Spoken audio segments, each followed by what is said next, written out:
Hello sir, Kumari Kandam first இப்போ வந்து 2.0 சொல்லியிருக்கீங்க. இப்போ வந்து டிசைன்ஸ் என்னன்னாக்கா அப்டேட் ஆகிட்டே இருக்கணும் இல்லையா? நம்மளோட டெக்ஸ்டைல் ஆகட்டும், இல்லை நம்மளோட மென்னோட ஷர்ட்ஸ் ஆகட்டும், ஒரு தடவை வாங்கும்போது அடுத்த தடவை இன்னும் பெட்டராக வாங்கணும் அப்படின்றத வாங்குகிறோம் இல்லையா? ஸோ அதே போல் மொபைல் ஃபோன்ஸ் எடுக்கட்டுமே, ஒவ்வொரு மாடல் புதுசாக வரும்போது புது புது டெக்னாலஜி, புது புது ஃபீச்சர்ஸ் அந்த மாதிரி. ஸோ இது என்னென்னாக்கா இயற்கையாகவே என்னென்னு பார்த்தீங்கன்னா, ஒரு பொருளை செய்யும்போது நம்மளோட பெஸ்ட்டை கொடுத்துடுறோம். பட் அடுத்த முறை செய்யும்போது அதை விட பெட்டராக கொடுக்கணும், அதுக்கு என்னெல்லாம் செய்யலாம் அப்படின்றத ஒரு ஆஸ்பெக்ட். அந்த இதில் பார்த்தீங்கன்னாக்கா குமரிகண்டம் 1.0 ஃபென்டாஸ்டிக் கலெக்ஷன்ஸ், நல்ல வரவேற்பு, கஸ்டமர்ஸ்க்கு எல்லாருமே நல்ல ஃபீட்பேக் கொடுத்தாங்க. பட் எங்களுக்கு என்னன்னாக்கா ஏவிஆர் சொன்ன மாதிரி அந்த ஹோல் இன்னும் பெட்டராக எப்படி கஸ்டமர் கொடுக்கலாம் அப்படின்ற இதில் ஃபோக்கஸ் பண்ணி இன்னும் வேலைகள் அதிகமாகவும், இன்னும் டெக்னாலஜி யூஸ் பண்ணி இன்னும் புதுமையாக எவ்வளோ பியூட்டிஃபுல்லாக அந்த டிசைன்ஸை செய்யலாம் அப்படின்றது தான் இதோட மெயின் ஸ்கோப் ஆஃப் ஒர்க்காக இருந்தது. அதை நாங்கள் நல்ல விதமாக அச்சீவ் பண்ணோம். It has come out even better. இது செய்ய வந்து கைவினையாக பண்ணுறீங்களா இல்லை மிஷினில் வச்சு பண்ணுறீங்களா சார்? சார், இப்போது 1.0 பார்த்தீங்கன்னா ஒரு எலக்ட்ரோஃபோமிங் டெக்னாலஜியில் வந்து ஜுவல்லரி பண்ணோம். So it is a mix of hand and machine. So இப்போ 2.0 பார்த்தீங்கன்னா இன்னும் பெட்டராக பண்ணணும்னு சொல்லிட்டு, ஸோ இப்போ கோல்ட் ரேட் நீங்கள் பார்த்தீங்கன்னா ஏறிட்டே இருக்குது. ஸோ மக்களுக்கு வந்து இன்னும் லைட் வெயிட்டில் ஒரு பிரம்மாண்டமாக பெட்டர் டிசைன், பார்வையான டிசைன் கொடுக்கணும்னு சொல்லிட்டு ஸோ 4 டெக்னாலஜி வந்து மிக்ஸ் பண்ணியிருக்கோம். So one is casting, one is handmade, one is electroforming and another one is அந்த ஸ்டட்டட் ஜுவல்லரி பண்ணுவாங்க. அந்த ஜெம் ஸ்டோன்ஸ்லாம் கையிலே ஃபிக்ஸ் பண்ணுவாங்க. ஸோ இந்தியாவோட பெஸ்ட் ஆஃப் பெஸ்ட் ஆர்டிசன்ஸ் வச்சுக்கிட்டு I think we have made this Kumarikandam collection 2.0 possible. நிறைய வந்து ஷோரூமில் ஷாப்லலாம் வந்து என்ன சொல்லுவாங்கன்னா டிஸ்கவுண்ட் தரேன்னு இல்லைன்னு. ஆனால் அங்கே போகணும்னா கஸ்டமருக்கு கரெக்டான ரெஸ்பான்ஸ் பண்ண மாட்டாங்க. கேட்டால் இந்த பொருளுக்கு மட்டும்தான் செய்கூலி உண்டு, சேதாரம் உண்டு, சில பொருளுக்கு சேதாரம் கிடையாது, ஃபுல் பேமெண்ட் கட்டி தான் ஆகணும்னுவாங்க. ஏவிஆரில் என்னென்ன ஸ்பெசிஃபிக்காக சார்? இப்போது பொதுவாகவே பார்த்தீங்கன்னா எந்த வேலைப்பாடு இருந்தாலும் சரி, எல்லா விதமான வேலைகள் இருக்கு இல்லையா? ஏன்னா ரொம்ப எளிமையான வேலைகள் இருந்து ரொம்ப நுணுக்கமான வேலைகள் எல்லாத்துக்குமே அதுக்குண்டான சார்ஜஸ் இருக்குது. தொழில் வரியாக சொல்கிறேன், ஐடி இண்டஸ்ட்ரியிலையும் அதுக்குண்டான டெக்னாலஜி, அதுக்குண்டான எஃபர்ட் போடுறாங்க. அதே போல் மற்ற ஹார்ட் ஒர்க்கிங் பீப்புள் ஆல்சோ இல்லையா, அவங்களுக்கும் லேபர் அந்த மாதிரி போகுது. ஸோ அந்த மாதிரி இதில் பார்த்தீங்கன்னாக்கா மேன் ஹவர்ஸ், பொதுவாக ஒரு பொருள் தயார் பண்ணும்போது எவ்வளோ மேன் ஹவர்ஸ் இதுக்கு தயார் பண்ணுறாங்க, அந்த மேன் ஹவர்ஸ் தான் இதில் சார்ஜஸாக உங்களுக்கு வருது. இப்போது நமக்கு வந்து ஒரு சம் ஐட்டம்ஸ், சம் டிசைன்ஸ்லாம் பார்த்தீங்கன்னா எளிமையாகவே பண்ணக்கூடியதாக இருக்கும். சில ப்ராடக்ட்ஸ் பார்த்தீங்கன்னா இந்த ஹேண்ட்மேட் செயின்ஸ் இதெல்லாம் சொல்லுவாங்க இல்லையா, அதெல்லாம் வந்து இப்போ வேலை செஞ்சோன்னாக்கா 1 நாள் 2 நாள்லேயும் தயார் பண்ணிடலாம். ஆனால் சில வேலைப்பாடு செயின்லேயே பார்த்தீங்கன்னா 1 வாரம் 10 நாள் கூட ஆகும். அந்த மாதிரி நெக்லஸ், ஹாரம், ஒடியானம், கைவங்கி இந்த மாதிரி இதுலேயும் இதே நுணுக்கங்கள் இருக்குது. எவ்வளோக்கு எவ்வளோ நம்ம வந்து அதில் டைம் செலுத்தி நம்ம வேலை பண்ணுறோமோ அதுக்குண்டான காஸ்ட் கூடுதலாக வரும். இதுலேயே இன்னொரு பதில் ஒன்று இருக்குது, சொல்கிறேன் அதையும்.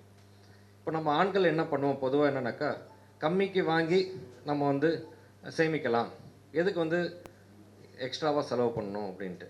ஆனால் பெண்களோட மென்டாலிட்டி என்னன்னாக்கா, போட்டுக்கிற நகை வந்து ரொம்ப அழகாக இருக்கணும், பார்த்து 4 பேர் பார்த்து ரொம்ப அழகாக இருக்குது, ரொம்ப நல்லா இருக்குது அப்படின்றது அப்ரிஷியேட் பண்ணணுன்றது அது பெண்களோட இயல் இல்லையா? இப்போ அதில் என்ன நடந்துருதுனாக்கா, கம்மி சேதாரத்தில் கம்மி வேலைப்பாடில் நம்ம வாங்கி போடும்போது 2 ஃபங்க்ஷன் 3 ஃபங்க்ஷன் போட்டுப்பாங்க. 4வது ஃபங்க்ஷன் அவங்களுக்கு வந்து மாற்றிக்கணும்னு சொல்லுவாங்க. ஏன் சொல்கிறாங்கனாக்கா, மற்றவங்க இவங்களோட அழகாக போட்டுட்ருப்பாங்க, வேலைப்பாடு இன்னும் அதிகமாக இருக்கும், இல்லை so lot of reasons, polish, longevity, இந்த மாதிரி நிறைய ரீசன்ஸ் இருக்கிறதுனால இதை எக்ஸ்சேஞ்ச் பண்ணணும்னு சொல்லுவாங்க. உதாரணத்துக்கு நீங்கள் ஒரு 10%க்கு நீங்கள் வாங்குறீங்கன்னு வச்சுக்கோங்களேன், கம்மி விலையில் 10%ன்றது ஓகே, என் பட்ஜெட்டுக்கு இது ஏற்ற மாதிரி இருக்குன்ட்டு. இதே ரொம்ப வேலைப்பாடோட ஒரு 15% கொடுக்குறாங்க அப்படின்னு வச்சுக்கோ, 15ஓ 20ஓ depending on what you're selecting. ஆனால் அது வந்து உங்களுக்கு 10 வருஷத்துக்கு ஒரு தடவை மாற்றிப்பாங்க அவங்க. இதே 10% வாங்குகிற ஐட்டம் வந்து 10 வருஷத்துக்கு 10 தடவை மாற்றுவாங்க. சார் இல்லை சார் வந்து நெட்ஃப்ளிக்ஸே சொன்னேன் A class B class C class D class உங்களுக்கு நீங்கள் அப்படியே பிரிப்பீங்க சரிங்களா. ஏ கிளாஸ்னு வந்து அவங்க வந்து ஒரு வாட்டி வாங்குறாங்க, ஒரு டைம் போட்டாங்கன்னா 2 வருஷத்துக்கு அப்புறம் முக்கியம். அதாவது செய்கூலி கம்மியாகவும் வாங்கணும், அதே சமயம் வேலைப்பாடையும் நம்ம வந்து குறைச்சலாக வாங்கிடவும் கூடாது. ரெண்டுமே முக்கியமான விஷயம். நல்லா தரமாகவும் இருக்கணும், நல்லா ஃபினிஷிங்லேயும் இருக்கணும், கரெக்டான விலையிலே இருக்கணும். இது மூணுமே இருந்தால் தான் உங்களுக்கு லாங் ரன் வரும். நீங்கள் விலையை மட்டும் பார்த்தீங்கன்னா மற்றதில் குவாலிட்டிலையோ இல்லை ஃபினிஷிங்லையோ காம்ப்ரமைஸ் ஆகிடணும். ஃபினிஷிங் மட்டும் நீங்கள் பார்த்தீங்கன்னா விலை கூடுதலாக கொடுக்க வேண்டியதாக போயிடும். ஸோ அதனால் நம்ம எல்லாத்தையுமே பேலன்ஸ் பண்ணி இது வந்து ஓகே இது நல்லா இருக்குது பொருள், இது உழைக்குமா, நல்லா இருக்குமா, நாள் நீடிக்குமா. இப்போ நீங்களே சொல்கிறீங்க ரொம்ப ஃப்ரீக்வெண்ட்டாக மிடில் கிளாஸ் அப்பர் மிடில் கிளாஸ்லாம் இது ரொம்ப ஃப்ரீக்வெண்ட்டாக அதிகமாக யூஸ் பண்ணுவாங்க. அதிகமாக யூஸ் பண்ணுறவங்களுக்கு தான் வேலைப்பாடு ரொம்ப முக்கியம். ஏன்னா கட்டிங் பாலிஷ்னு சொல்கிறது வந்து நல்லா நயமாக கரெக்டாக தயார் பண்ணுறதுல தான் இருக்குமோ தவிர அவசர அவசரமாக செஞ்சோன்னா உங்களுக்கு வந்து அதனோட பாலிஷோ பழைவெளிப்போ. அதான் சார், உங்களுக்கு டிஸ்கவுண்ட் மட்டுமே வேணும்னு வச்சுக்கோங்களேன், தரத்தை மறந்துடணும். நான் உங்களுக்கு சொல்கிறது என்னென்னாக்கா தரமான பொருள் வாங்கணும், நியாயமான விலையில் வாங்கணும். அதுதான் உங்களுக்கு சொல்கிறேன். டிஸ்கவுண்ட் மட்டும் வேணும்னாக்கா நீங்கள் வந்து இப்போது ஹோட்டலில் போய் சாப்பிடும்போது கீ போட்டு சாப்பிட்டா உடம்புக்கு நல்லது, டால்டா போட்டால் நல்லதா? இப்போ அது விலை கம்மியாக இருக்கும். அதாவது நான் என்ன சொல்ல வரேன்னாக்கா நல்ல தரமாகவும் இருக்கணும், அதே சமயம் விலையும் கம்மியாக இருக்கணும். ரெண்டையுமே மிக்ஸ் ஆகி வாங்கினீங்கனாக்கா உங்களுக்கு நல்லது. அதுக்காக சொல்ல வரேன். இப்போது கோல்டு மேலே ஏன் எல்லாத்துக்குமே வந்து இன்ட்ரெஸ்ட் இருக்குனாக்கா விலை ஏறிட்டு இருக்கு. நம்ம கல்ச்சர்லேயே பார்த்தீங்கன்னாக்கா ஒவ்வொரு சாஸ்திரம் சம்பிரதாயம் ஒவ்வொரு விசேஷத்துக்கு நம்ம வந்து இது பவுண்ட் வாங்கி வைக்கணும் பிடிக்கணும் அப்படின்றது எதுக்காக இருக்குனாக்கா பெரியவங்க வந்து இது ஒரு நல்ல சேமிப்பாக இருக்கும், அவசரத்துக்கு இது உதவும், இன்னொன்று நல்ல இன்வெஸ்ட்மெண்ட் அப்படின்றது தான் இருக்குது. இது வந்து கோல்டை பொறுத்த வரைக்கும் மேலே போகும் கீழே இறங்கும், மேலே போகும் கீழே இறங்கும், ஆக தான் செய்யும். அது ஆக தான் செய்யும். ஆனால் என்னென்னாக்கா லாங் ரனில் பார்த்தீங்கன்னா விலை ஏற தான் செய்யும். அதனால தான் இப்போ டெக்னாலஜி இப்போது நாங்கள் என்ன பண்ணியிருக்கோம், ஏவியர்ஸோ நாங்கள் என்ன அடாப்ட் பண்ணியிருக்கோம்னாக்கா பார்வைக்கு ஒரு உதாரணத்துக்கு ஒரு ஹாரம் எடுத்திங்கன்னா 100 கிராம்னாக்கா நாங்கள் அதை 60 கிராம்லேயே அந்த 100 கிராமோட லுக்கு கொடுத்துட்டோம். ஸோ உங்களுக்கு 40% அதுலேயே உங்களுக்கு சேமிப்பு.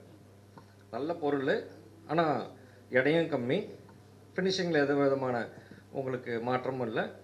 அது டெக்னாலஜி ஹெல்ப் பண்ணுது.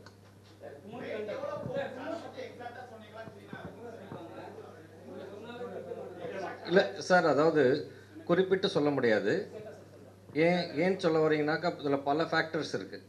முதல்ல இது வந்து ஒரு நேஷ்னல் லெவலில் வந்து நம்ம கோல்டு வந்து அதாவது எக்ஸ்போர்ட் இம்போர்ட் இதெல்லாம் இல்லாத வகையில் அந்த நேரத்தில் பார்த்தீங்கன்னா இப்போ ஆடி மாதம்னா விலை குறையும், தீபாவளி பொங்கல்னால் விலை ஏறும், அந்த மாதிரி. இப்போ வந்து இன்றைக்கி வந்து இன்டர்நேஷ்னல் மார்க்கெட்டு இப்போ வந்து பார்த்தீங்கன்னா இப்போது போர் நடக்குது, ரஷ்யாவில் போர் நடக்குது, இல்லை யுக்ரைன் ரஷ்யாவில் போர் நடந்துகிட்ருக்கு. அப்புறமா வந்து சைனா பார்த்தீங்கன்னாக்கா இப்போ வந்து நிறையா அவங்களோட ரிசர்வ்ஸ் எல்லாமே கோல்டாக வாங்கிட்டு இருக்காங்க. இப்போ வந்து இப்போ கொஞ்சம் ஸ்லோ டவுன் பண்ணியிருக்காங்க அவங்க ரிசர்வ்ஸ் வாங்குறதில்ல. அதனால் கொஞ்சம் விலை வந்து ஓரளவுக்கு ஸ்டேபிளாகவும் இருக்குது, ஓரளவுக்கு குறைஞ்சிட்டும் வந்துட்டுருக்கு. ஸோ இது பல ஃபேக்டர்ஸ் இருக்குது. இது வந்து கோல்டு வந்து எதனால் விலை ஏறுது ஏன் குறையுது அப்படின்றது. பட் லாங் ரனில் பார்த்தீங்கன்னா விலை ஏற தான் செய்யும். சடனாக ஏறும்போது ரொம்ப அதிகமான மாதிரி இருக்கும். பட் அது as time goes அது வந்து நமக்கு அது பழகிடும்.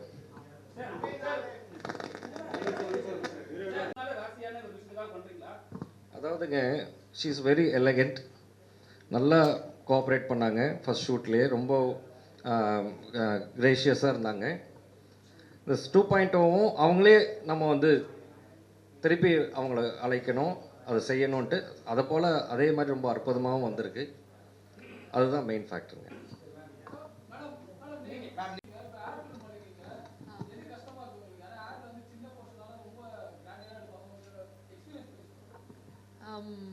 எஸ்பெஷலி குமரிக்கண்டம் 2 நாங்கள் ஷூட் பண்ணும்போது நான் நடுவில் கூட வேற ஒரு ப்ரெஸ் மீட்டுக்கு போயிட்டு வந்தேன். அப்போ ஆக்சுவலி டீமே வந்து ரொம்பவே அகாமடேட்டிங்காக இருந்தாங்க. ஸோ அந்த என்வாயர்மெண்ட் க்ரியேட் பண்ணி கொடுக்கும்போது அண்ட் நீங்கள் பார்த்தீங்கன்னா இந்த மாதிரி ஒரு ஆட் க்ரியேட் பண்ணுறதுக்கு எல்லாருமே வந்து டீமில் பேஷனட்டாக இருந்தால் தான் இந்த அளவுக்கு ஒரு ஹார்ட்டோட அது அவுட்புட் வரும். ஸோ இன் தட் வே அந்த டீமில் இருக்க எல்லாருமே ரொம்ப பேஷனட்டாக ஹார்ட் ஒர்க்கிங்காக ஒர்க் பண்ணதுனால எனக்குமே ரொம்ப